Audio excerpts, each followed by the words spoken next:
नोटबंदी के ऊपर आज कोर्ट में सुनवाई हुई। मैंने कोर्ट से ये कहा कि ये जो नोटबंदी की प्रक्रिया चल रही है, इससे सारा का सारा काला धन सफ़ेद हो जाएगा। इस नोटबंदी से जो घूसखोरों के पास पैसा है, जमाखोरों, मिलावटखोरों, कालाबाजारियों के पास पैसा है, जो भूमाफियाओं के पास पैसा है, जो बड़े बड़े गैंगस्टर्स के पास पैसा पड़ा हुआ है, ये सारा का सारा वाइट हो जाएगा। जिस तरीके से आरबीआई ने डिसीजन लिया है कि आपको अपना कोई डॉक्यूमेंट नहीं दिखाना है, बैंक में कोई रजिस्टर नहीं मेंटेन होगा, कोई स्लिप नहीं भरी जाएगी, कोई आईडी प्रूफ नहीं होगा, कोई ऑडिट का सिस्टम नहीं होगा कि कौन आया, कि कहाँ आया, कितना पैसा एक्सचेंज हुआ। इसकी वजह से जो 3.25 लाख करोड़ रुपए इस समय डंप हो रखा है, जो आरबीआई ने अपने नोटिफिकेशन में खुद ही लिखा है कि 2018 में 6.25 लाख करोड़ रुपए की 2000 की नोट सर्कुलेशन में थी। 6.25 लाख करोड़ रुपए 2018 में सर्कुलेशन में थी 2000 की नोट। अब वो घट के 3.5 लाख करोड़ हो गई है। अब 3.5 लाख करोड़ हो गई, इसका मतलब 3.25 लाख करोड़ रुपए डंप हो चुका है। मैंने कोर्ट में ये कहा कि ये जो 3.25 लाख करोड़ डंप हुआ है, ये पूर्वोत्तर के अलगाववादियों के पास है, ये माओवादियों के पास है, नक्सलियों के पास है, जिहादियों के पास है। ये पैसा भूमाफियाओं के पास है। ये पैसा अतीक अहमद, मुख्तार अंसारी जैसे जो गैंगस्टर हैं उनके पास पड़ा हुआ है। ये पैसा सफ़ेद पोस्ट नेताओं के पास पड़ा हुआ है। और आरबीआई के इस एक कदम से सारा का सारा काला धन सफ़ेद हो जाएगा, क्योंकि नोट बदलने में कुछ देना ही नहीं है, कोई डॉक्यूमेंट ही नहीं देना, कोई ऑडिट ही नहीं होना है।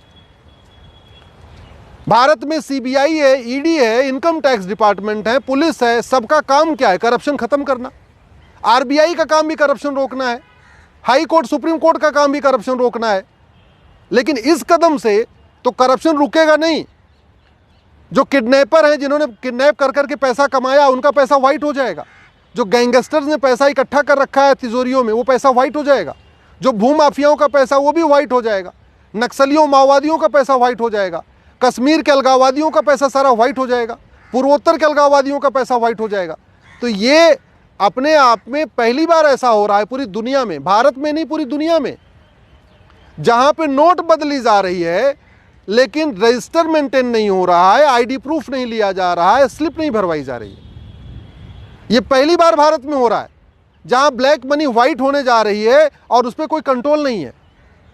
आखिर आरबीआई ऐसा क्यों कर रही है, मैंने बार बार पूछा कोर्ट में, लेकिन आरबीआई के वकील ने कोई जवाब नहीं दिया। ले दे के उनके पास वही लकीर के फकीर एक जवाब था कि ये हमारा पॉलिसी का मैटर है, नोटबंदी करना और नोट बदली करना हमारा पॉलिसी मैटर है, इसलिए हम कर सकते हैं। मैंने कहा बिल्कुल कर सकते हैं। आरबीआई नोट बदली भी कर सकती है, नोटबंदी भी कर सकती है, आरबीआई डिमोनेटाइजेशन भी कर सकती है और करेंसी एक्सचेंज भी कर सकती है। लेकिन जो तरीका है वो इलॉजिकल नहीं होना चाहिए, वो तरीका मनमाना नहीं होना चाहिए। सरकार ने खुद कहा है कि 48 करोड़ बैंक खाते खुल चुके हैं, जनधन खाते, 48 करोड़ जनधन खाते। इसका मतलब गरीब से गरीब आदमी, दलित, आदिवासी, पिछड़ा, सब बैंक से जुड़ चुके हैं। सरकार ने ही बोला 130 करोड़ आधार बन चुके हैं। 30 करोड़ भारत में परिवार है, 130 करोड़ आधार बन चुका है। इसका मतलब हर परिवार के पास 3-4 आधार है। तो हम ये भी नहीं कह सकते कि भारत में कोई ऐसा परिवार है जिसके पास कोई डॉक्यूमेंट नहीं है। 48 करोड़ जनधन खाते हैं और 225 करोड़ टोटल खाते हैं। सोचिए अब जरा, भारत में टोटल जनधन खाता, सेविंग बैंक खाता, current account, PPF account, post office का अकाउंट, जितने सारे खाते को मिला दीजिए तो 225 करोड़ खाते हैं। इसका मतलब सारे भारत के सभी परिवार बैंक से जुड़े हुए हैं। तो जिस परिवार के पास 2000 की नोट है वो अपने खाते में जमा कर लेगी। और मैंने कोर्ट में ये भी कहा कि बाय द वे, अगर भारत में कोई ऐसा परिवार है जिसके पास 2000 की नोट है लेकिन बैंक खाता नहीं है, तो बैंक खाता खुलवा लेगा। बैंक खाता 2 दिन के अंदर खुल जाता है। ऐसी क्या हड़बड़ी है? आरबीआई को ऐसा क्या पड़ा हुआ है कि वो कह रहे हैं कि नहीं नहीं, बैंक खाते में जमा करने की जरूरी नहीं है, आप एक काम करो, आओ बैंक पे आओ और पैसा बदल के ले जाओ। और एक गलतफहमी जो अभी फैली हुई थी कि 20,000 रुपये की लिमिट है, 20,000 रुपये पर डे लिमिट नहीं है, 20,000 रुपये एक बार में है। लेकिन जहां सांठगांठ हो जाएगी, जहां बैंक के अधिकारी और कर्मचारियों से 20% कमीशन पे जो सेटिंग हो जाएगी, तो वहां पे जब आईडी प्रूफ लेना ही नहीं है, रजिस्टर में एंट्री करना ही नहीं है, कौन पैसा बदलने आया कुछ लिखना ही नहीं है, कौन उसका मोबाइल नंबर भी नोट नहीं करना, कुछ भी नहीं करना, तो ये जो बड़े बड़े गैंगस्टर हैं, इनके डर के मारे बैंक अधिकारी कर्मचारी पूरा पैसा बदल देंगे। जहां सेटिंग हो जाएंगी सेटिंग से बदल देंगे, और जहां सेटिंग नहीं होगी, जहां माओवादी आके धमका देंगे हमारा 10 करोड़ बदलो, खाते में जमा करना नहीं है, बदल देगा।